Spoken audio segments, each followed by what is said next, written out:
Imagine dragging yourself through a 14-hour workday on a rocking cruise ship, only to crawl into your bunk at midnight and get 2 hours of sleep because your roommate snores like a chainsaw fighting a jet engine. Now imagine that same roommate shrugging and saying, "Well, I sleep fine. Not my problem." Yeah. Well, it became her problem. Because I recorded every thunderous, choking, nightmare-inducing second of her snoring, and played it back to her.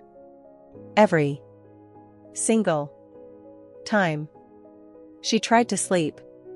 If you've ever had to deal with someone who completely ignored how their behavior affected you, smash that like button.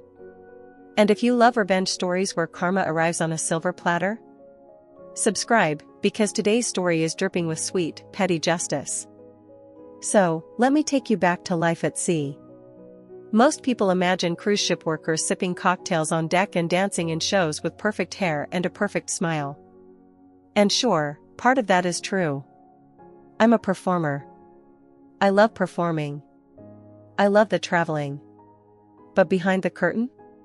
There's the real world, long workdays, tight spaces, strict schedules, and roommates you cannot escape.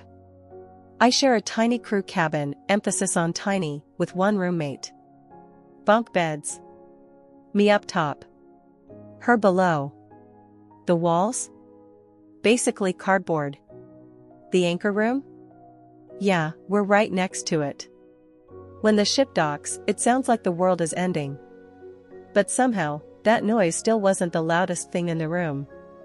Enter the snoring. Not cute snoring. Not soft, sleepy snoring. I'm talking prehistoric beast awakening from a 1,000-year slumber snoring. It rattled my mattress.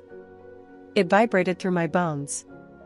I could feel it in my eyelashes. And the worst part? Sometimes she'd choke, violently, mid-snore. The first time I heard it, I nearly rolled straight off my bunk. My heart stopped.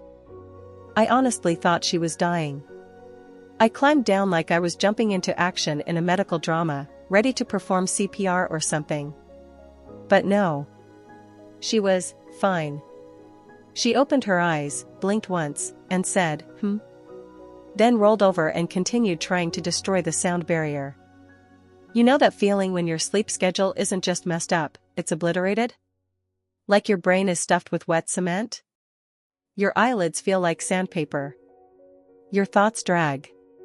Every emotion feels sharp and heavy. That was me. 2 nights. 3 nights. 5 nights. Barely 2 or 3 hours of sleep on a good one. Earplugs? Worthless. Over-ear headphones blasting music? Still could hear her. Ship docking at 5 a.m.? The snoring drowned that out. I was deteriorating. During rehearsals I caught myself forgetting choreography I'd done for months. My voice cracked on warm-ups because I was exhausted. And the worst part? I was starting to get angry, irrationally angry, at someone simply for breathing too loudly. So finally, I pulled her aside.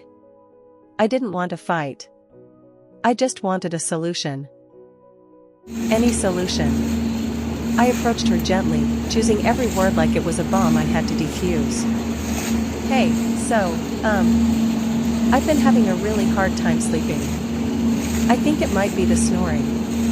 Could we maybe figure something out? She didn't even look up from her phone. Didn't pause. Didn't consider it. Without missing a beat she said, Well, I sleep fine. So I don't see the problem. And that moment? That hit deep. Because it wasn't just inconsiderate. It wasn't just rude. It was the complete dismissal of another human being's existence. She didn't care. She wasn't going to care. And to her, my suffering wasn't even worth acknowledging, let alone solving. Something in me snapped, not loudly, but quietly, the way a rope snaps under slow pressure. It might have been bearable if she'd even tried, but the next week was chaos. Our schedule tightened. Shows doubled. We had mandatory morning rehearsals and late-night performances. I'd get up at 9 a.m., work through lunch, wrap up around 11 p.m., only to lie in bed listening to Kairaghai, chhk, garg. 2 hours. Maybe 3. My body ached. My eyes twitched involuntarily. I was forgetting lines, dropping props, losing track of my cues. And one night, the breaking point, I got 2 hours of sleep before a 6 a.m. call time. I remember standing in the bathroom, staring at myself in the mirror, looking like a Victorian ghost haunting the municipal transit system. And that's when I made the decision. If she wouldn't hear me, she would hear herself. I grabbed my phone. I hit record. And that night, I got the entire symphony. The roars. The choking. The vibrato. The subwoofer level rumbling. Everything. And the next day? The revenge began. We had a midday break. I dragged myself to the cabin hoping for a moment of quiet. She was there. Stretching. Yawning. Getting ready for what she called her power nap. Oh good, she said, I'm gonna grab like 20 minutes. Cool, I replied. Calm. Collected. She climbed into her bunk. Got cozy. Closed her eyes. And just as her breathing settled, I hit play. Biber chhk, hierarchy. She shot upright like someone fired a cannon under her. Her eyes were wide. She looked at me like I had summoned a demon inside the cabin. What, turn that off. I stared at her. Expressionless. Oh, I said. This is just you snoring.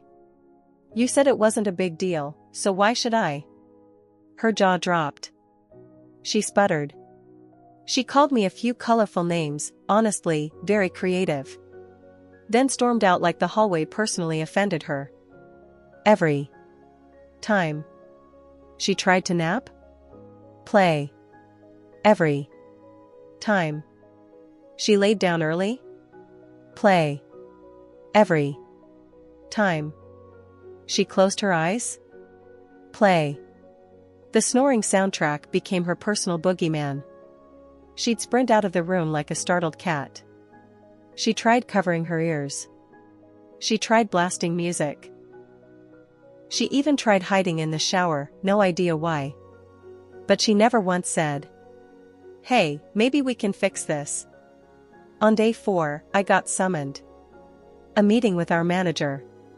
She was already there when I walked in, arms crossed, foot tapping, wearing her dramatic "I'm the victim" face. She's playing loud noises at me, she said. She's harassing me. Our manager turned to me. Their eyes said, "Please tell me this makes sense, somehow." And I explained it all. How I'd lost sleep for weeks. How I'd tried talking to her. How she said, "Not my problem." How her snoring was louder than the anchor. How I was deteriorating. And our manager got it. They weren't harsh, but they were firm. They turned to her and said, "You can't ignore your roommate's health and sleep needs. This isn't reasonable.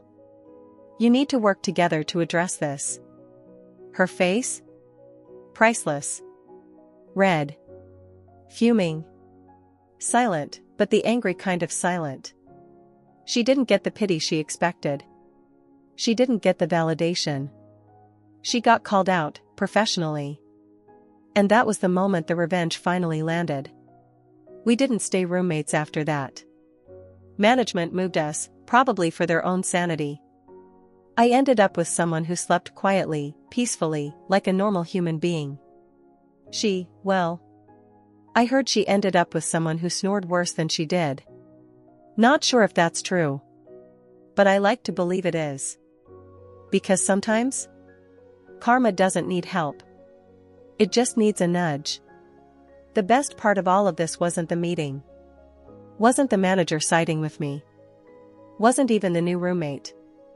It was the absolutely stunned disbelief on her face the first time she heard her own snoring. She couldn't deny it anymore. She couldn't pretend it wasn't a problem. She couldn't hide behind "I sleep fine." Nope. She had to confront the reality she'd dismissed. And for someone who refused to listen, hearing the truth, loudly, was the perfect justice. Sometimes people don't realize how inconsiderate they're being, until they're forced to experience the exact thing they're putting others through. And honestly, that's what made this revenge so satisfying. It wasn't cruel. It was a lesson. One she desperately needed. If this story gave you even a little satisfaction, drop a like, it helps the channel more than you know. Comment below, what's the worst roommate situation you've ever dealt with? And of course, subscribe for more delicious Reddit revenge stories just like this one. Thanks for watching, and may your roommates always sleep quietly.